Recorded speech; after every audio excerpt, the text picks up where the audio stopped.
Mən artıq Bakı Dövlət Universitetində biologiya fakültəsində oxuyurdum. Təbii ki, mənim arzum var idi qəlbimdə ki, mən modelyer olum. Amma o zaman Azərbaycanda bu peşə tədris olunmurdu.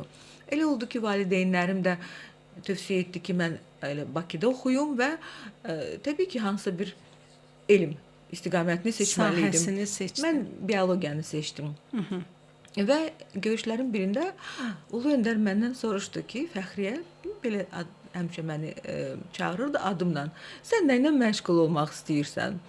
O bilirdi ki, mən biologiya fakültəsində oxuyuram. Amma hiss eləmişdi ki, mənim qəlbimdə hansısa bir arzu var.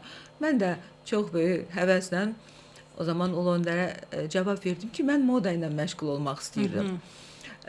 Təbii ki, mən səsləndirəndə modanı, o illər üçün bu çox yəni inkişaf etməmiş bir istiqamət idi. istiqamət idi.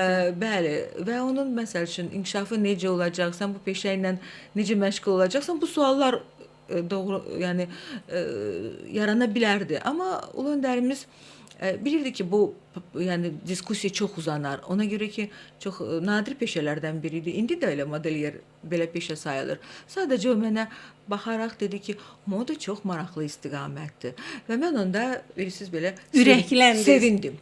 Sevindim ki, hansısa mənada Heydər Əliyev mənim bu məsəl üçün həvəsimi yüksək qiymətləndirdi. İstiqaməti çox gözəl təhlil elədi və bilirsiniz, bu çox vacibdir.